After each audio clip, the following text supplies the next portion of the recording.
Buenas noches. Bienvenido. ¿Qué está pasando? Muchas gracias por la espera. Y en principio, ¿cómo es que conmemoramos estos 2 años de emergencia sanitaria en nuestro país? ¿Qué lecciones se han aprendido, doctor Neira? Buenas noches, Jennifer, gracias por la invitación, encantado. Realmente han sido 2 años muy difíciles para nuestro país, con la experiencia de ser el país con el mayor número de fallecidos. Eso nos deja esta pandemia, ¿no? ¿Qué hemos aprendido? Yo creo que al conllevar ese dolor son más de 208.000 fallecidos, muchas familias, en un contexto muy complejo, y eso es lo que nos deja a nosotros como país en este momento, y como reflexión para poder a futuro realizar apuestas serias a largo plazo y no apuestas cortas en el país. La atención primaria es una apuesta importante que el Perú debe cambiar para en una posible o futura, un problema sanitario futuro podemos manejarlo de forma adecuada. Ahora, doctor Neira, lo que genera muchísima, vamos a decirlo así, indignación es que si bien es cierto, somos el país que mayor víctimas mortales tiene por la pandemia, también fuimos el país que aplicó de alguna manera medidas bastante drásticas, cuarentenas bastante estrictas desde un inicio de la pandemia, y pese a ello se cobró pues la vida de muchísimas personas. Sí, eso es lo complejo y lo analizable en estos 2 años. Se tomaron muchas medidas en el 2020-2021 sin evidencia científica. Estas cuarentenas parece que tuvieran sentido y lógica, y dice, si cerramos a todos, pues el virus no transita, pero los resultados fueron que somos el país con la cuarentena más estricta, pero tenemos el mayor número de fallecidos. ¿Qué sucedió? ¿Por qué otros países no tienen este nivel de letalidad? Y tiene que ver con este manejo sanitario. Se tomó mucha medida en forma política y no con evidencia, que finalmente nos castigó de esta manera, y que sirva para que a futuro se tome medidas sanitarias, pero con evidencia científica. Realmente hay un análisis de riesgo-beneficio, si realmente vale la pena o no. Si tú me dices después de años, ¿valió la pena la cuarentena más estricta? Pareciera que no, y eso ocasionó que la economía caiga 12, 13 puntos. Y entonces ese es el análisis global que nos queda como país, ¿no? Lastimosamente. Ahora, doctor Neira, ¿qué es lo que se sabe pues de este virus que ha ido mutando conforme van pasando los meses y los años? En un inicio, poco se sabía de él, y estábamos prácticamente todos inmersos a rituales como la desinfección de los productos que traíamos de la calle, es más, desinfección de nuestras prendas, quitarnos prácticamente todo y mandarlo pues al cesto de ropa sucia, utilizar los pediluvios, que ya se pasó al desuso, el lavado constante de manos.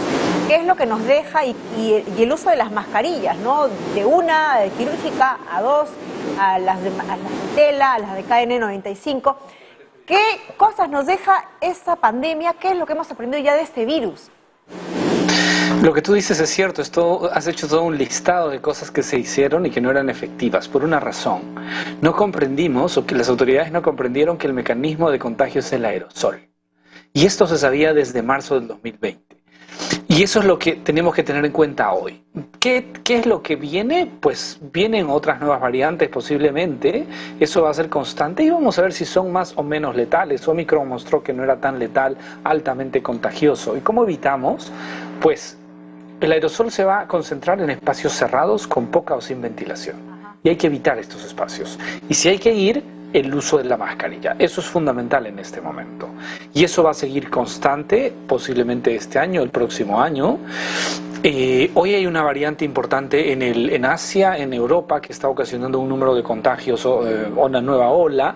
Yo no estoy seguro si esa nueva ola llegue a Perú, así como no llegó la tercera el año pasado, porque en Perú tenemos una situación sanitaria bastante distinta. Muchas personas contagiadas, te da inmunidad natural, las vacunas te da inmunidad, digamos, post-vacuna, eso te genera vacunación y inmunidad híbrida entre ambas.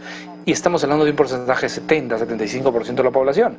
Y eso podría resultar ser una buena contención para evitar una ola nueva próxima. Ahora, doctor, ¿habrá un nuevo brote? Creo que sí, ¿no? Ahora, doctor Neira, si hay un antes y un después en el tema de la pandemia con la aplicación y la llegada de las vacunas, ¿por qué es que esto no ha ocurrido en China, donde sabemos incluso que es la población pues que de alguna manera tuvo la obligatoriedad de aplicarse las vacunas propias, incluso vacunas locales? En China es otro análisis. Ellos jugaron a otra política sanitaria, COVID-0. COVID-0. ¿No? Detectaban casos sí, y cerraban ciudades completas, testeaban a todo. Imagínate que cerraban todo Lima y en una semana hacían test moleculares a los 10 millones de habitantes. Quienes estaban positivos los aislaban y continuaba la vida. Y China siguió produciendo para el mundo. China creció 4 o 5% en 2020, impresionantemente, en pandemia mundial. A ver, yo creo que bajo ese contexto hay vacunas y vacunas. Las vacunas de virus inactivado no están respondiendo tan bien para Omicron, por ejemplo. Todas las vacunas, y acá sí también Pfizer, Astra, Moderna, en el tiempo pierden efectividad para el contagio y enfermedad leve. Pero para enfermedad grave, que tiene que ver con células T, con células de memoria, parece que todas responden más o menos bien. Y es ahí donde hay que ir avanzando con programas. No sé, por ahora todavía se discute en la comunidad científica si valió la pena jugar a COVID-0, si vamos a seguir. Vamos a ver cómo maneja China y Hong Kong, estos países que manejaron COVID-0 y cómo les va en las próximas semanas. Hoy Hong Kong tiene el mayor número de fallecidos per cápita por el mundo en estos días, impresionante. Y tiene que ver también con no haber vacunado a su población vulnerable. ¿Qué es clave hoy?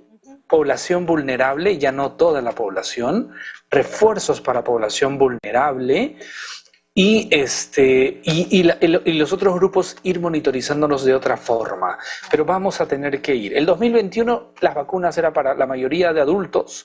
Eso funcionó, hoy es otra realidad, una población grandemente inmunizada y necesitamos empezar a convivir con este nuevo contexto, Ahora, ¿no? Que es distinto. Justamente esta estrategia llamada pues COVID-0 va, me imagino, en un momento a ser mucho más difícil para esos países que lo han aplicado, pasar del grado de pandemia a endemia, porque digamos que la mayoría de su población, hay porcentajes que no han sido infectados o no han tenido el virus de manera natural, y de esa manera pues también tener esa inmunidad propia, ¿no?, que nos da el habernos contagiado. Esa puede ser una diferencia de lecturas, por ejemplo, cuando te decía tal vez no llegue esta ola próxima a Perú, claro. Tiene que ver con la inmunidad natural.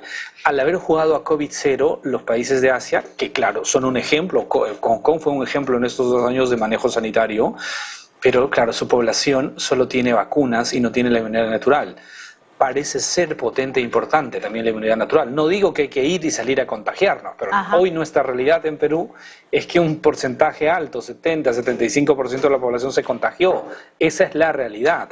Y hay que ir manejando la política sanitaria también en ese contexto. Son contextos muy dinámicos, Jennifer. Hoy es 16 de marzo, a fines de marzo habrá otro contexto, en abril habrá otro, pero hoy en Perú el contexto sanitario es muy bueno, estamos en cifras muy cercanas a prepandemia.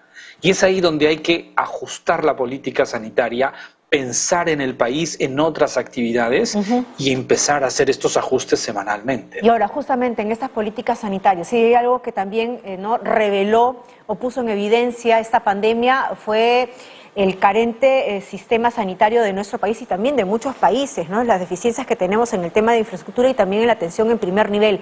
Por ahí me imagino que también tendría que ir esta estrategia nueva de cómo hacemos frente pues a la pandemia, no solamente con las vacunas.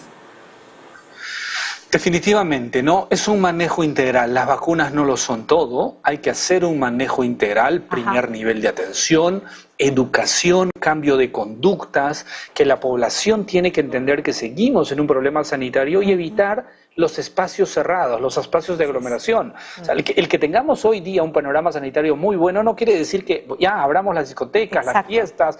No. Y eso es cambio de conductas y necesitamos seguir educando a la población y decirle esto todavía no ha pasado. Y si todos salimos bien, pues llegaremos a un futuro adecuado, próximo, bien. Pero mientras no comprendamos como sociedad que debemos trabajar conjuntamente y hoy liberamos todo irresponsablemente, esté bien. Pero claro, hay cosas que no pueden permanecer. La educación tiene que funcionar al 100%. Hay que ver si las mascarillas en los espacios libres son realmente útiles en este momento de baja tasa de contagio.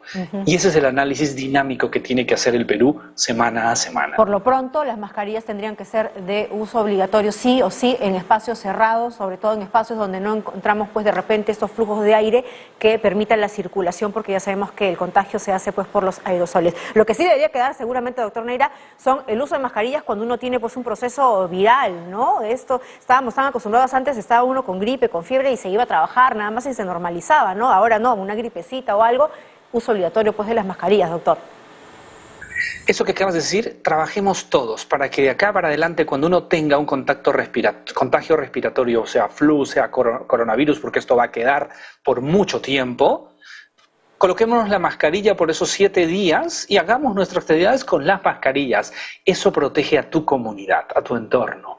Y esa es una lección que debe aprender la sociedad de acá a futuro. Perfecto, muchísimas gracias.